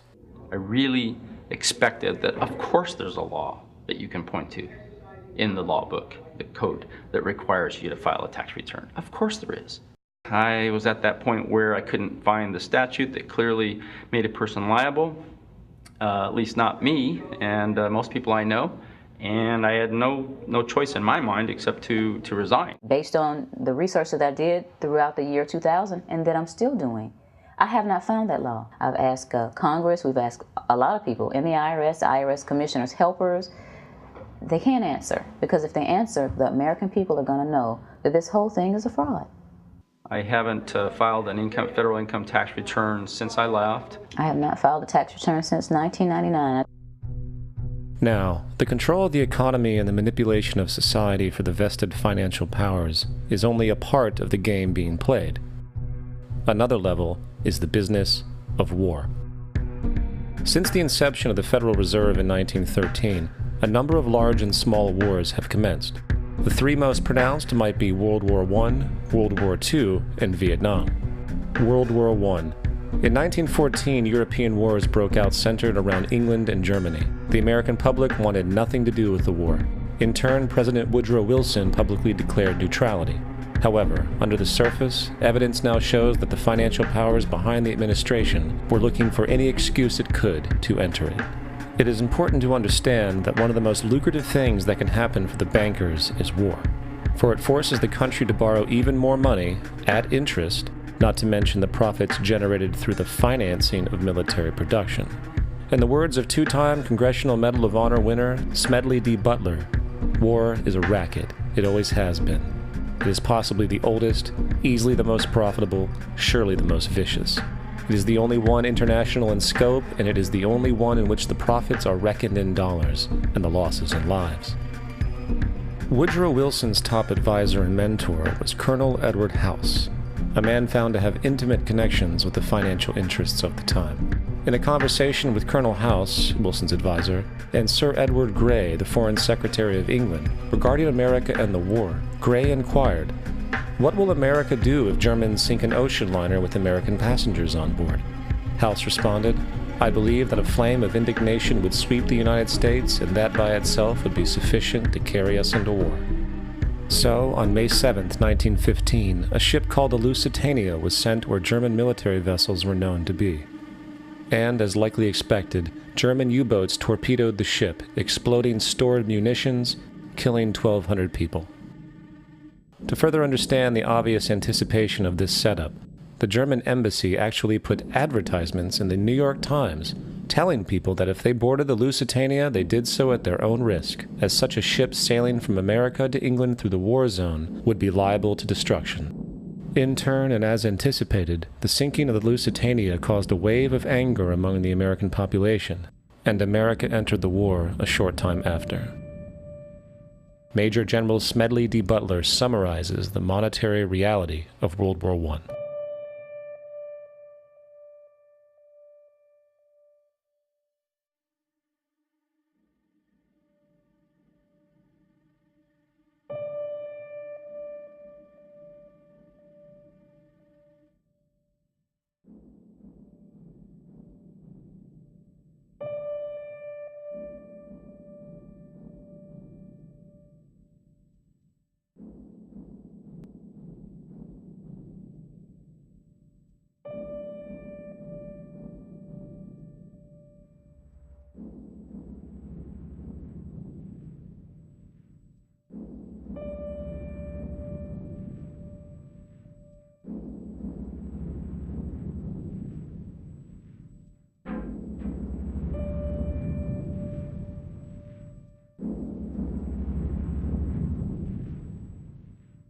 World War II. On December 7, 1941, Japan attacked the American fleet at Pearl Harbor, triggering U.S. entry into that war. President Franklin D. Roosevelt declared the attack was a day that will live in infamy. A day of infamy indeed, but not because of the alleged surprise attack on Pearl Harbor. After 60 years of surfacing information, it is now clear that not only was the attack known well in advance, it was outright wanted and provoked. In a journal entry by Roosevelt's Secretary of War Henry Stimson, dated November 25, 1941, he documented a conversation he had with Roosevelt. The question was how we should maneuver them into firing the first shot. And in congressional testimony later, he added, "It was desirable to make sure the Japanese be the ones to do this so that there should remain no doubt as to who were the aggressors." In the months leading up to the attack on Pearl Harbor, Roosevelt had done almost everything in his power to anger the Japanese, showing a posture of aggression. He halted all of Japan's imports of American petroleum. He froze all Japanese assets in the United States. He made public loans to nationalist China and supplied military aid to the British, both enemies of Japan in the war, which, by the way, was in complete violation of international war rules. And with numerous Japanese codes broken in advance, revealing the plan to attack, on December 7, 1941, Japan was allowed to attack Pearl Harbor, killing 2,400 soldiers. Before Pearl Harbor, 83% of the American public wanted nothing to do with the war. After Pearl Harbor, 1 million men volunteered. It is important to note, Nazi Germany's war effort was largely supported by two organizations, one of which was called IG Farben. IG Farben produced 84% of Germany's explosives. One of the unspoken partners of IG Farben was J.D. Rockefeller's Standard Oil Company in America.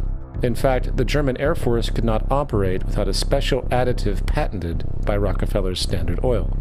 The drastic bombing of London by Nazi Germany, for example, was made possible by a $20 million sale of fuel to IG Farben by the Rockefeller's Standard Oil Company.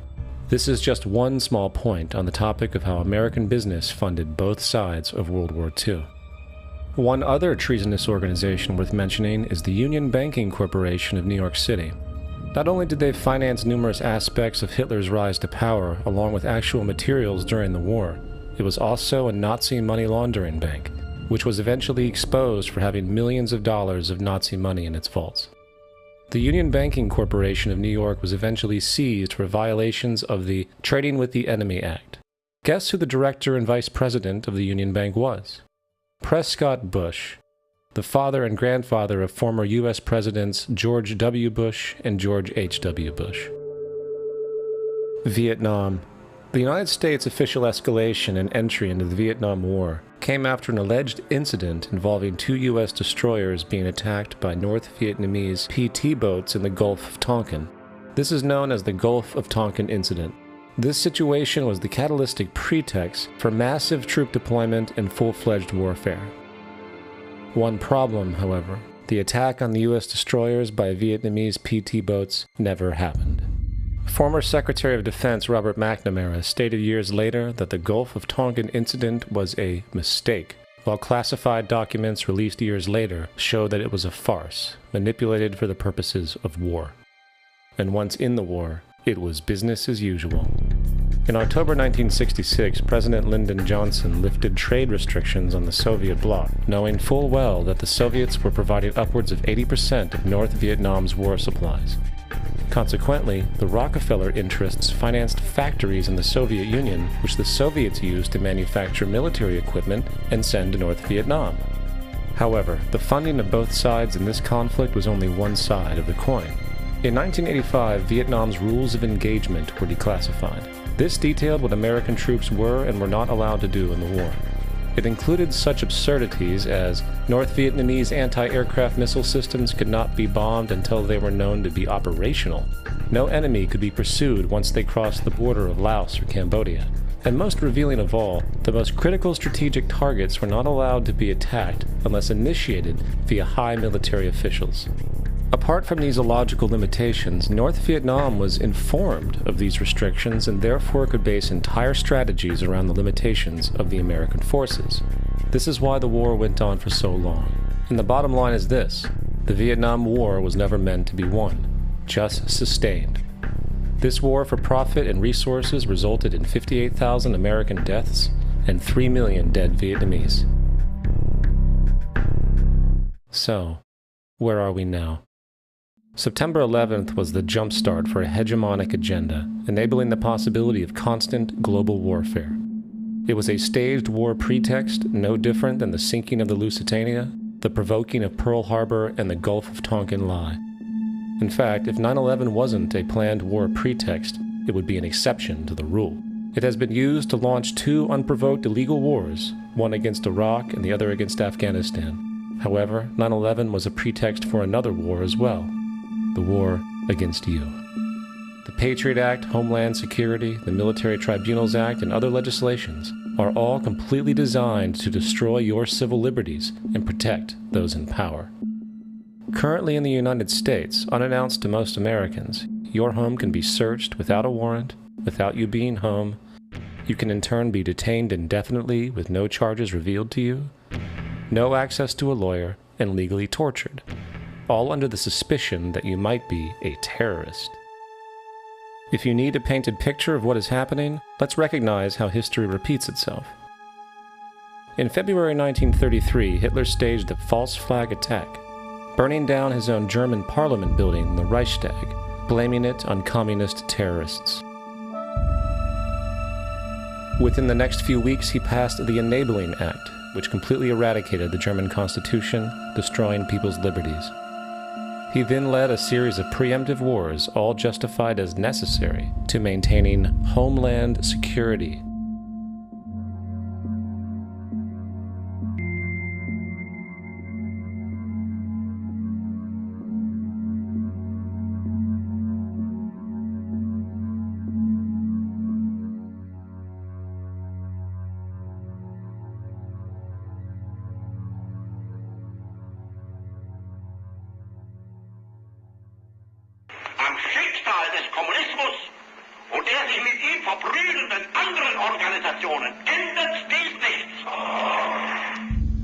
Our enemy is a radical network of terrorists and every government that supports them. It's time to wake up. The people in power go out of their way to make sure you are perpetually misled and manipulated. The majority's perception of reality, especially in the political arena, is not their own. It is shrewdly imposed upon them without them even knowing it. For example, the public at large now believes the invasions of Iraq and the Middle East, along with the resulting instability, are the consequences of political and military mistakes. What the public fails to see, of course, is that the destabilization of the Middle East is exactly what the Western interests want. This war is to be sustained so the region can be divided up, domination of the oil maintained, continual profits reaped for defense contractors, and most obviously, permanent military bases established to be used as launching pads against other oil-bearing, non-conforming countries, such as Iran. For further implication that the civil war and destabilization is purely intentional, in 2005, 2 elite British SAS officers were arrested by Iraqi police after being caught driving around in their car, shooting at civilians while dressed up as Arabs. After being arrested and taken to a jail in Basra, the British Army immediately demanded release of these men. When the Basra government refused, British tanks came in and physically broke out the men from the Basra prison. If you wish to destroy an area, how do you do it? Well, there are 2 ways. You can go in there and bomb it and so forth, but that is not very efficient. What you do is you try to get the people in that area to kill each other and to destroy their own territory, their own farms. And that's what's been done in that area. The way in which you destroy an opponent is get him to destroy himself by dividing his ranks against one another. Then you feed both sides. You have agents feeding both sides, inflaming both sides, and they kill each other off. And it's time that some of us woke up to this reality, to understand that people who try to maintain empires and create empires do it by manipulating the people they're trying to conquer. You might want to ask yourself why the entire culture is utterly saturated with mass media entertainment from all sides, while the educational system in America continues its stupefying downward slide since the U.S. government decided to take over and subsidize the public school system. What your government pays for, it gets. When we understand that, then we look at government-financed institutions of education and see the kind of students and the kind of education that's being turned out by these government-financed schools. Logic will tell you that if what is being turned out in those schools was not in accord with what the state and the federal government wanted, then it would change it. The bottom line is that the government is getting what they have ordered. They do not want your children to be educated. They do not want you to think too much. That is why our country and our world has become so proliferated with entertainments, mass media, television shows, amusement parks, drugs, alcohol, and every kind of entertainment to keep the human mind entertained, so that you don't get in the way of important people by doing too much thinking. You had better wake up and understand that there are people who are guiding your life and you don't even know it. We're in a lot of trouble because you people and 62 million other Americans are listening to me right now, because less than 3% of you people read books, because less than 15% of you read newspapers, because the only truth you know is what you get over this tube. Right now, there is an entire generation that never knew anything that didn't come out of this tube. This tube is the gospel, the ultimate revelation. This tube can make or break presidents, popes, prime ministers. This tube is the most awesome goddamn force in the whole godless world. And woe is us if it ever falls into the hands of the wrong people. And when the largest company in the world controls the most awesome goddamn propaganda force in the whole godless world, who knows what shit will be peddled for truth on this network. So you listen to me. Listen to me. Television is not the truth. Television is a goddamn amusement park. Television is a circus, a carnival, a traveling troupe of acrobats, storytellers, dancers, singers, jugglers, sideshow freaks, lion tamers, and football players. We're in the boredom-killing business. But you people sit there day after day, night after night, all ages, colors, creeds. We're all you know. You're beginning to believe the illusions we're spinning here. You're beginning to think that the tube is reality and that your own lives are unreal. You do whatever the tube tells you. You dress like the tube. You eat like the tube. You raise your children like the tube. You even think like the tube. This is mass madness, you maniacs. In God's name, you people are the real thing. We are the illusion. The last thing the power establishment wants is a conscious, informed public, capable of critical thinking. This is why a continually fraudulent zeitgeist is output via religion, the mass media, and the educational system. It is in their interest to keep you in a distracted, naive bubble. And they are doing a damn good job of it. This is Aaron Russo, a filmmaker and former politician. To his left is Nicholas Rockefeller of the Council on Foreign Relations. After maintaining a close friendship with Nicholas, Aaron eventually ended the relationship, appalled by what he had learned. I got a call one day from an attorney woman I knew, and she said, "Would you like to meet one of the Rockefellers?" I said, "Sure, I'd love to." And we became friends, and he began to divulge a lot of things to me. So he said to me one night, he said that there's going to be an event there, and out of that event, you're going to see we're going to go into Afghanistan, so we can run pipelines from the Caspian Sea. We're going to go into Iraq to take the oil and establish a base in the Middle East, and we're going to go into Venezuela and try and get rid of Chavez. And the first two they've accomplished. Chavez they didn't accomplish. And he said you're going to see guys going into caves looking for looking for people that they're never going to find. You know, he was laughing about the fact that you have this war on terror. There's no real enemy. He's talking about how by having this war on terror, you can never win it because so it's an eternal war. And so you can always keep taking people's liberties away.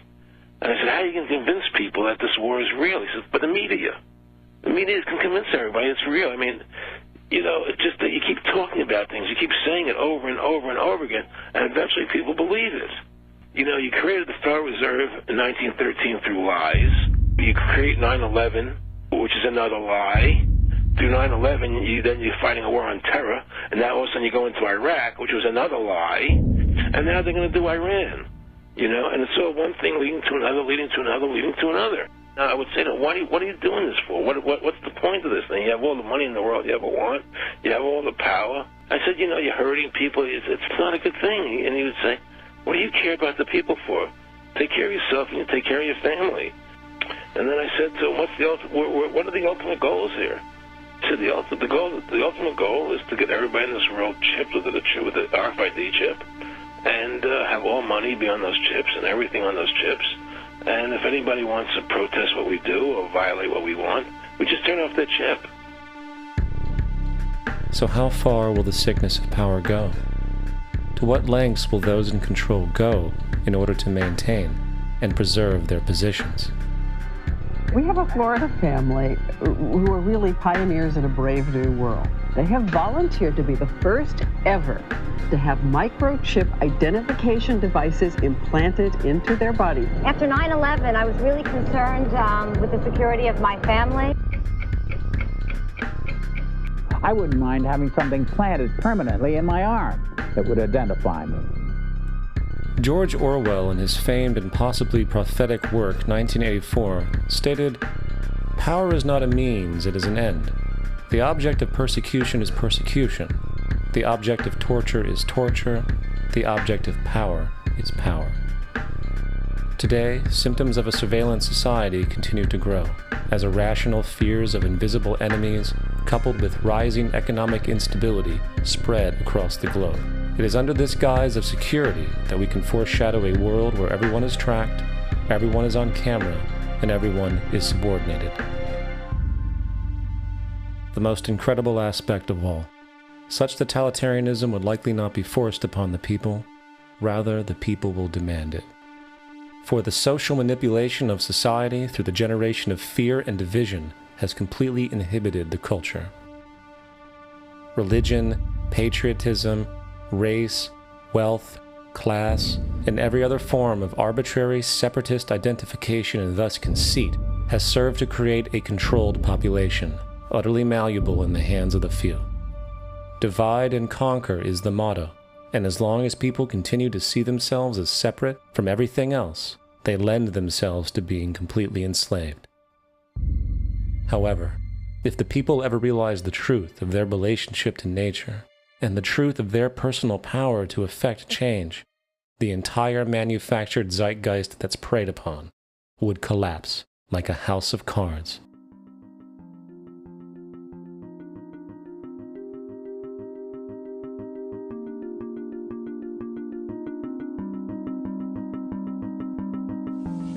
The whole system that we live in drills into us that we're powerless, that we're weak, that our society is evil, that it's crime-ridden, etc., and so forth.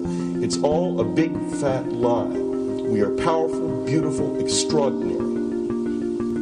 There is no reason why we cannot understand who we truly are, where we are going. There is no reason why the average individual cannot be fully empowered. We are incredibly powerful beings. Now, I think I spent 30 years of my life, in the first 30, trying to become something. I wanted to become good at things. I wanted to become good at tennis. I wanted to become good at school and grades and everything I kind of viewed in that perspective. I'm not okay the way I am, but if I got good at things, you realize that I had the game wrong. The game was to find out what I already was. Find out what I already was.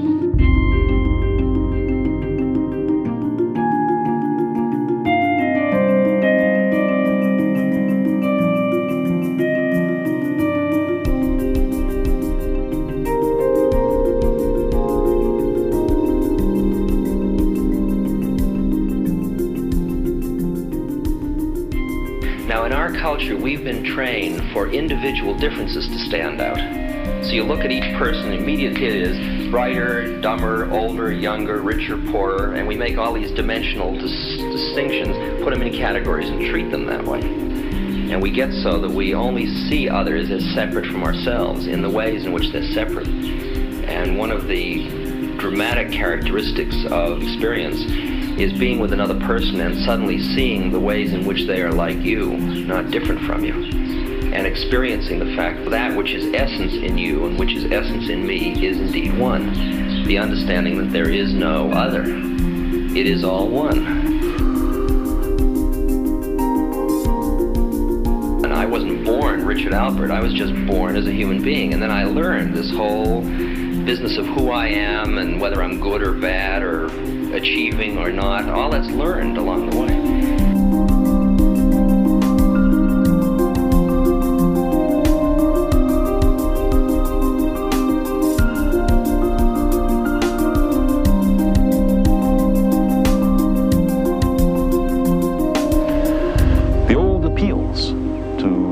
racial, sexual, and religious chauvinism to rabid nationalist fervor are beginning not to work. A new consciousness is developing which sees the earth as a single organism and recognizes that an organism at war with itself is doomed.